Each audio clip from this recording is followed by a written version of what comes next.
السلام علیکم ورحمۃ اللہ وبرکاتہ۔ الحمد للہ وحدہ والصلاة والسلام علی من لا نبی بعدہ، اما بعد، اعوذ باللہ من الشیطان الرجیم، بسم اللہ الرحمن الرحیم۔ وَلَقَدْ يَسَّرْنَا الْقُرْآنَ لِلذِّكْرِ فَهَلْ مِن مُدَّكِرٍ صدق اللہ العظیم۔ جیسے کہ آپ سب واقف ہیں کہ ہماری یہ کلاس قرآن کی زبان، عربک زبان کو سیکھنے کے سلسلے میں ہے۔ اللہ پاک ہماری اس کلاس کا جو مقصد ہے ہمیں اس میں کامیابی عطا فرمائے، اس سیکھنے اور سکھانے میں اللہ پاک آسانی پیدا فرمائے۔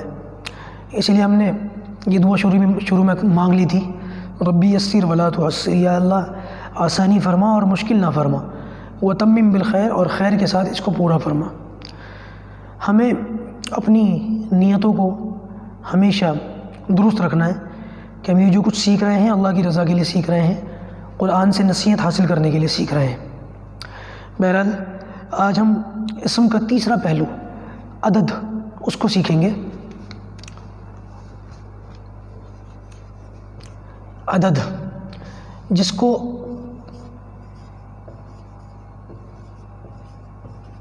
انگلش میں نمبر کے نام سے جانتے ہیں۔ دیکھیں یہ بات یاد رکھیں کہ اسم میں جب ہم کسی جملے میں جب ہم کسی اسم کو استعمال کریں گے تو ہمیں جیسے اس کا اعراب پتہ ہونا چاہیے، اس کی جنس پتہ ہونی چاہیے کہ مذکر یا مؤنث، اسی طریقے سے ہمیں یہ بھی پتہ ہونا چاہیے کہ وہ اسم ایک ہے یا ایک سے زیادہ ہے۔ اسم میں، عربی زبان میں اسم کے اندر عدد کی بڑی اہمیت ہے، آپ کو اس بات سے اندازہ ہو گیا ہوگا۔ ہاں، ایک چیز جس کا ہمیں خیال رکھنا ہے وہ یہ کہ اردو اور انگلش ان کے اندر عدد دو ہیں، ایک کے لیے واحد ہے اور ایک سے زیادہ کے لیے جمع ہے، ایک کے لیے سنگولر ہے اور ایک سے زیادہ کے لیے پلورل ہے۔ ہم نے یہ اصول پڑھا ہے کہ جب کوئی ایک چیز ہو تو اس کا نام آتا ہے، اور جب وہ ایک سے زیادہ ہو اس کے ہم ایس لگا دیتے ہیں۔ انگلش کے اصولوں میں ایک کے لیے واحد اور ایک سے زیادہ کے لیے جمع، یہ کانسیپٹ اردو کا بھی ہے اور یہی کانسیپٹ انگلش کا بھی ہے، لیکن عربی کے اندر یہ کانسیپٹ نہیں ہے۔ عربی کا جو معاملہ ہے وہ اردو اور انگلش میں اس معاملے میں تھوڑا سا الگ ہے۔ ایک کے لیے واحد سب کی طرح، جبکہ دو کے لیے عربک زبان میں الگ سے ایک لفظ آتا ہے، تثنیہ اس کو بولتے ہیں، تثنیہ۔ ایک کے لیے واحد، دو کے لیے تثنیہ، اور دو سے زیادہ کے لیے جمع۔ اب وہ زیادہ کتنا بھی ہو، 3 4 5 3000 5000 10000۔ تو عربک کے اندر تثنیہ کی خصوصیت ہے، یہ نہ اردو میں ہے نہ انگلش میں ہے، یہ خصوصیت صرف عربک لینگویج کے اندر ہے۔ ایک کے لیے واحد، دو کے لیے تثنیہ اور دو سے زیادہ کے لیے جمع۔ ہم نے ایک کے بارے میں، واحد کے بارے میں اور جمع کے بارے میں کچھ نہ کچھ پڑھا ہے، اردو میں بھی انگریزی میں بھی، دونوں زبانوں میں پڑھا ہے۔ تثنیہ ایک نئی چیز ہمارے سامنے آئی ہے۔ اب نئی چیز ہے تو پہلے ہم اس کو سیکھ لیتے ہیں، اس کی پہچان کر لیتے ہیں کہ ایک سے کسی بھی چیز کو دو بنانے کے لیے کیا طریقہ ہو سکتا ہے، کیونکہ پہچان کرنا ہی ہماری کلاس کا مقصد ہے۔ ہم نے اسم کو جب سامنے رکھا تو ہمارے سامنے کچھ بھی نہیں تھا، پہلے ہم نے اعراب پہچانا، حالت رفع پہچانی، حالت نصب پہچانی، حالت جر پہچان لی، پھر منصرف بھی پہچان لیا، غیر منصرف بھی پہچان لیا، مبنی بھی پہچان لیا، پھر ہم جنس کے اندر آئے، ہم نے مذکر بھی پہچان لیا، مؤنث بھی پہچان لیا، ان کی کیٹیگریز بھی دیکھ لی۔ اب ہم واحد سے تثنیہ بنانے کا طریقہ پہچانیں گے، کیونکہ پہچان کرنا یہ اصل مقصد ہے۔ تو تثنیہ بنانے کا جو طریقہ ہے، مثال کے طور پر، ہاں پہلے یہ یاد رکھیں کہ اب تک جو کچھ ہم نے پڑھا ہے، جتنی بھی مثالیں میں نے آج کے سبق سے پہلے آپ کو دی تھیں، وہ ساری مثالیں واحد تھیں۔ آپ دیکھ لیں، ایک سے زیادہ کی کوئی مثال اس میں نہیں تھی، جتنے بھی لفظ ہم نے لکھے وہ سب سنگولر تھے، سب واحد تھے۔ اب ہم سنگولر کے آگے چلیں گے اور تثنیہ کو بنانے کا طریقہ سیکھیں گے۔ جو بات میں نے شاید پہلی ویڈیو میں یا دوسری ویڈیو میں کہی تھی وہ یہ کہ آپ کمپیریزن ضرور کیجئے گا، موازنہ ضرور کیجئے گا کہ آج جو کلاس لگی ہے، اس کلاس کے بعد سیکھنے سے پہلے، اس کلاس سے پہلے میں کیا جانتا تھا اور اب اس کلاس کے بعد میں کیا جانتا ہوں، یہ ضرور سیکھنا ہے۔ اب مثال کے طور پر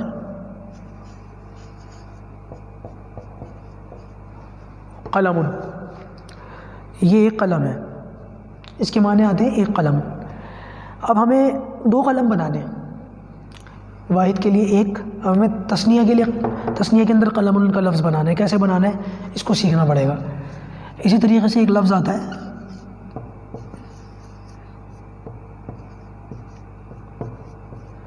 غرفتن، کمرے کے لیے، ایک کمرہ۔ اب ہمیں دو کمرے بنانے ہیں۔ سب سے پہلے تو یہ یاد رکھیں کہ دیکھیں میں نے جو لفظ لکھے ہیں دونوں، یہ مذکر ہے قلم اور یہ مؤنث ہے غرفتن۔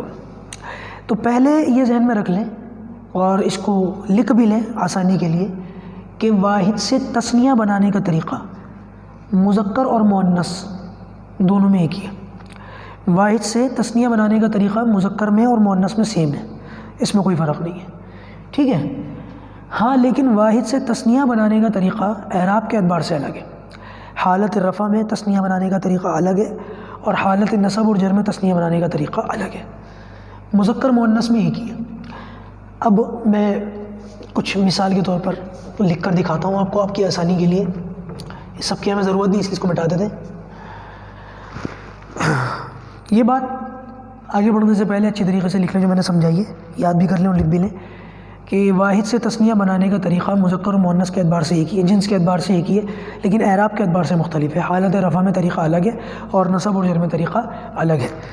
تو ہم سب سے پہلے حالت رفع میں تثنیہ بنانے کا طریقہ سیکھتے ہیں۔ مذکر کی کچھ مثالیں پہلے لے لیتے ہیں اور حالت رفع میں تثنیہ بنانے کا طریقہ۔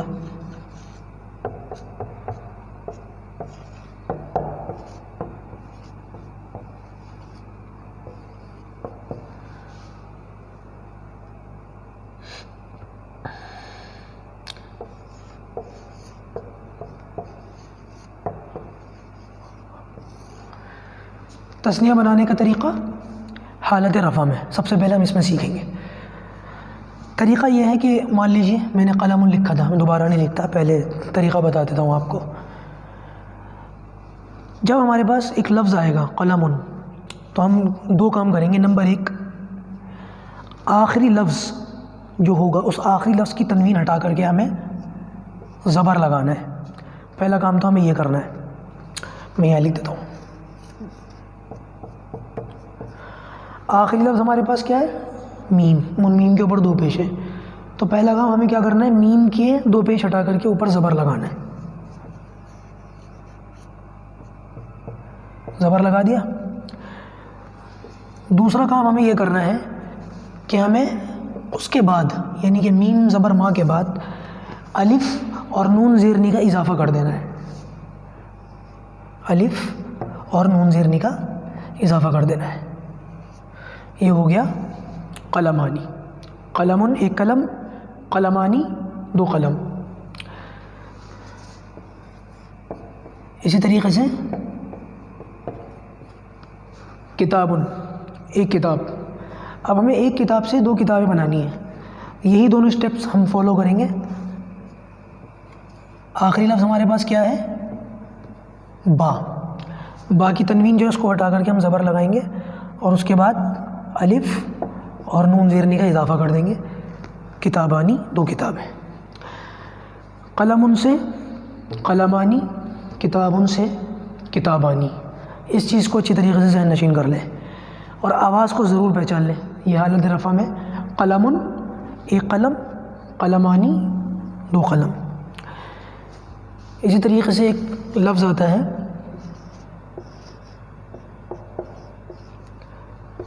ولدن، اس کے معنی آتے ہیں ایک لڑکا۔ ولدن سے ہمیں ایک لڑکے سے دو لڑکے بنانے ہیں۔ آخری حرف کیا ہے؟ دال، اس پر زبر لگایا، الف اور نون زیرنی کا اضافہ کر دیا، کیا بن گیا؟ ولدانی۔ اسی طریقے سے آدمی کو عربی میں کہتے ہیں رجلن، ایک آدمی، اور اس کو بھی ہمیں تثنیہ بنانا ہے۔ کیسے بنائیں گے؟ آخری حرف لام پر زبر لگایا، الف اور نون زیرنی کا اضافہ کر دیا، یہ بن گیا رجلانی۔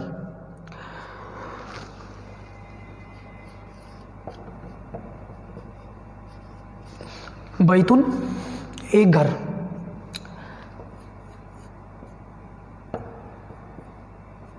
آخری حرف تا پر زبر لگایا، الف اور نون زیرنی کا اضافہ کر دیا، بیتانی 2 گھر، گھر کا دروازہ بھی ہوتا ہے،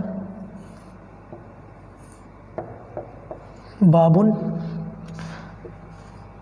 آخری حرف با پر زبر لگایا، الف اور نون زیرنی کا اضافہ کر دیا، بابانی۔ بس سب میں یہی کرنا ہے، ہم نے قلم میں، ولدن میں، کتابن میں، رجلن میں، بیتن میں، با، سب کے اندر یہی کرا، آخری حرف کی تنوین ہٹا کر کے اس پر زبر لگا دیا اور اس کے بعد الف اور نون زیرنی کا اضافہ کر دیا، لفظ بن گیا قلمانی، ولدانی، رجلانی۔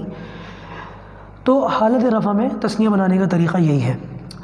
اچھا ایک چیز نوٹ کریں، جتنی مثالیں میں نے یہاں لکھی ہیں ان میں سے کوئی بھی مؤنث نہیں ہے، سب مذکر ہیں، ٹھیک ہے؟ تو مذکر کی مثالیں آپ نے دیکھ لی، اب مؤنث کی کچھ مثالیں دیکھ لیتے ہیں۔ آپ ان مثالوں کو لکھ بھی لیجئے گا، اور ایک کام یہ ضرور کرنا ہے آپ کو، جیسے میں نے پچھلے سبق کے اندر کہا تھا کہ پڑھتے ہوئے آپ کو اپنا پچھلا ضرور دہراتے رہنا ہے۔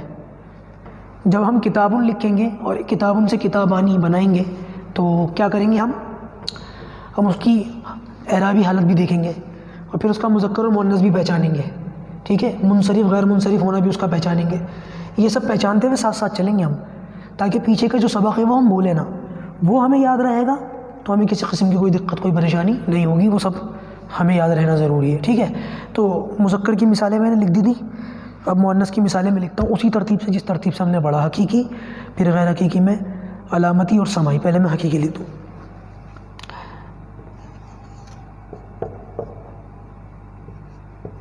بنتن، ایک لڑکی، وہی 2 کام یاد رکھنے، آخری حرف کیا ہے، تا،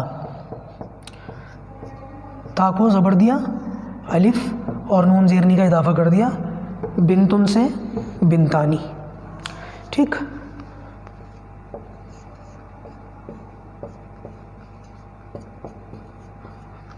امرأتن، عورت، لڑکی کے مقابلے میں آپ کو لڑکا مل جائے گا، عورت کے مقابلے میں آپ کو مرد مل جائے گا۔ ایک عورت، 2 عورتیں بنانے ہمیں،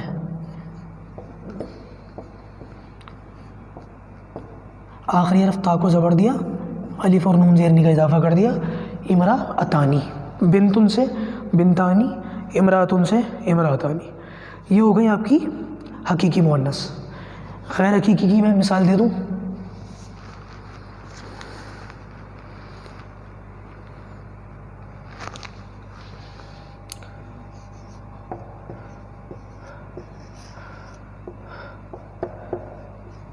مروحتن، ایک پنکھا، آخری حرف کیا ہے، تا۔ اب دیکھیں یہاں پر تا گول تا ہے، لیکن جب ہم اس کی تثنیہ بنائیں گے تو یہ گول تا جو ہے یہ لمبی والی تا میں بدل جائے گی۔ اب اس کو ہم گول نہیں بنائیں گے، جب سنگل لکھیں گے تو گول تا بنائیں گے، لیکن جب یہ تثنیہ بننے لگے گا تو یہ گول نہیں رہے گی بلکہ یہ لمبی والی تا ہو جائے گی، ٹھیک ہے؟ اس کا بھی خیال رکھیے گا۔ آخری حرف تا، اس کو زبر دیا، الف اور نون زیرنی کا اضافہ کر دیا، مروحتانی۔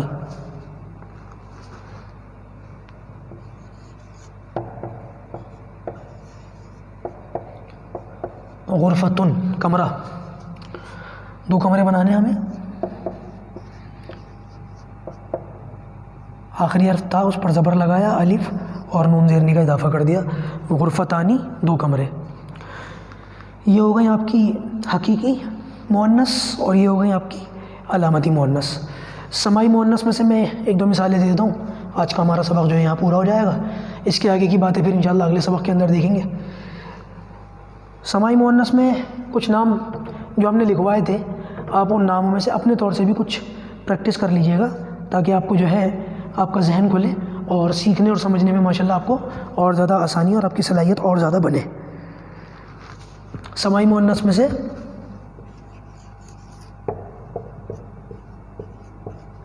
عین، ایک آنکھ، اب ہمیں 2 آنکھیں بنانی ہیں، آخری حرف نون کو زبر دیا، الف اور نون زیرنی کا اضافہ کر دیا، عینانی۔ بس سب میں یہی طریقہ اختیار کرنا ہے حالت رفع سب کے اندر۔